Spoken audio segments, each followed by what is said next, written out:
What's up, guys? And today I figured it'd be a great opportunity to tell you guys why people shoot Sony, because I'm at a photography event today and I see a lot of new shooters shooting Sony. I thought it's very interesting. You know, you come here, you see a lot of Sony A50-100, you see a 6300, 6500, and I even see some new photographers with a 16 to 35 G master lens. Wow, did not expect that one, but it's really neat to see a lot of people shooting Sony. I think everybody here that's taking this class right now is shooting Sony other than the teacher. So I thought it'd be great to interview some people and just ask them what made them shoot Sony in the first place. And maybe you can take some tips and pointers from them. And at the end of the video, I'll give my reasoning on why I personally shoot Sony.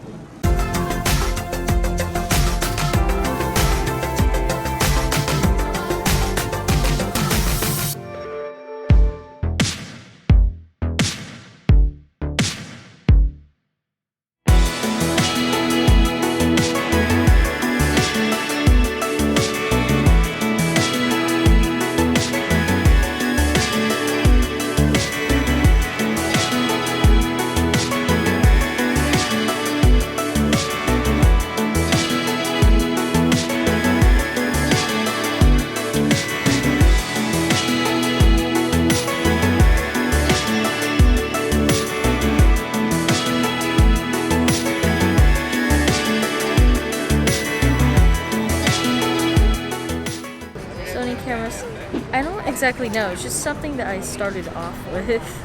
First, it started as a hobby. We went over here because me, my dad, stepmom, we were just walking around and they said, "Oh, you could shoot on this camera." I'm like, okay. I thought it was really cool, so I thought, okay, try this. What do you have, A6000 right there? Yes. A6000.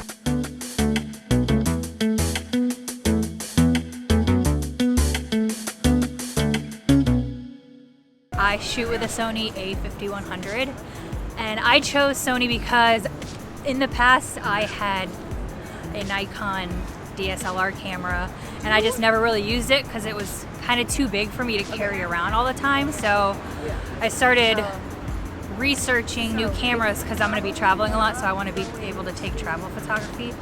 I realized that they now have this new thing called mirrorless, so I did some research and Sony was the best brand that I found, and then I was trying to get a price point that I felt comfortable with starting out, because you could always spend more money on lenses, so that's why I chose the camera that I chose. I'm a person like kind of simple things, and I listen. I don't know if it's true or no. I listen people say that Sony is the most easy camera to start to take pictures, and I listen that and I just bought it. My husband listened that too and he bought it because of that. But I don't know if it's true or no. We just listen. And the other thing too is they say that between Canon and Sony, Sony have a better resolution. I don't know if it's true or not, but I listen to that. I like something like take quality pictures and not only do too much. You know what I'm saying? Like, it can't be automatic, because I listen like I tell you, Canon is more like for professional photographers. I think people are more trained, things like that. And that's what I'm listening to.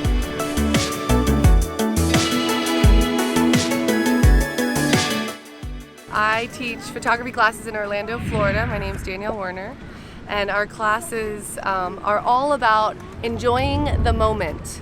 So if you can have gear that makes it easier to enjoy being in the moment, I'm always pushing my students towards that. And the great thing about Sony is it's lightweight, right? We've got this great new system called mirrorless, so it's easier to travel. I get a lot of travelers who like to move with their gear, so no excuse. You can go hike with a lot less weight. Plus, you can do so much more with the ISOs and that low lighting that the Sony cameras give you, which as a Nikon shooter, I don't have that option all the time. So anytime my students come into class and they have a budget for a Sony camera, I'm always telling them, go Sony, because you won't be disappointed.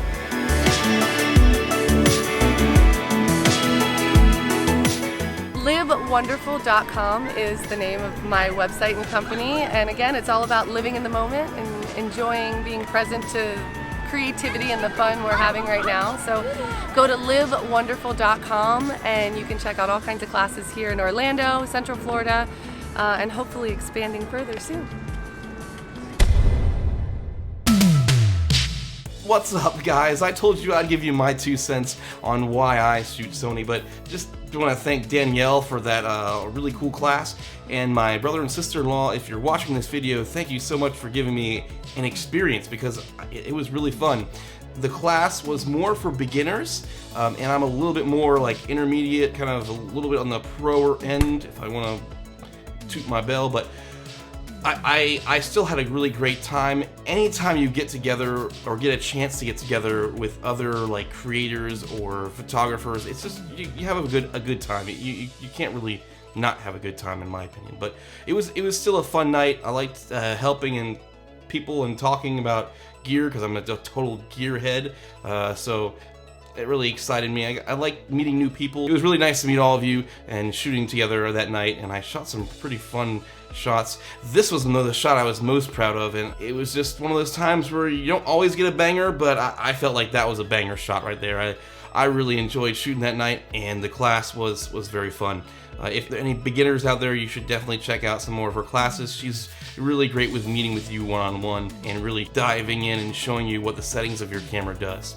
It's really interesting to see all the different reactions to when I asked them why they switched to Sony. Some of them were like, you know, think they heard from other people that Sony was the best and Sony was more for pros, which, I mean, I don't necessarily think that's true. I think Canon has a lot of pro cameras, and you know, there are a lot of lower end Canon cameras as well that have really great specs and are easy to use for newbies, but I don't think they're like only for newbies.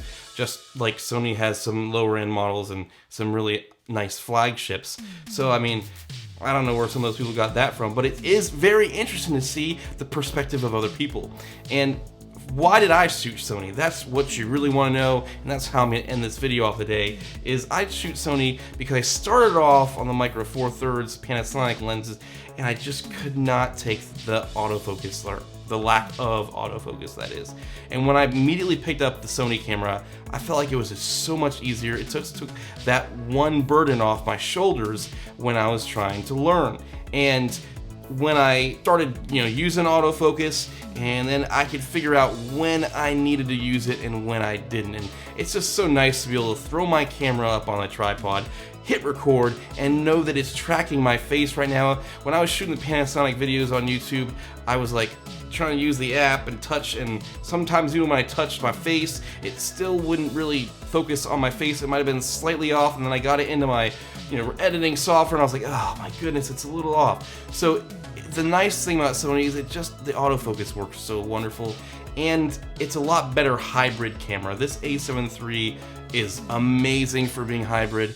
The A6600, the A6400, the A6100, they're all really great hybrid cameras. They have a lot of great video features in them. Obviously the 6100 doesn't have those picture profiles or the log profiles, the HLG, but the 6400 does, absolutely, and the 6600 is almost like a miniature A7 III. And they're all really great cameras, and Sony does a really good job of putting out features in all their cameras across the board, like the autofocus from the A9 in the A6600. Amazing. The tracking is phenomenal. It's mind-blowing, and I'm sure they're going to throw it in the A7 IV when it comes out. But I still think that the A7 III is a very relevant camera, and that's one reason why I'm doing a lot of videos, or plan to be doing a lot of videos on the A7 III in the future, because I'm not going to change my camera around all the time. I think the A7 III is still a very great camera, and you can get some amazing deals on it still in 2020. So that's why I switched to Sony, mainly because the AF and because it's a fantastic hybrid photo and video camera. I shoot both now, and I have been really enjoying photography lately. So thank you guys for watching. If you want to watch more videos on Sony, definitely stay around. I'll be doing more videos to inspire you to get out there and create and know that your future is whatever you make it. Alright, if you liked the video today, hit that like button, and subscribe for more videos. And do all the YouTube-y things, and I will see you in the future.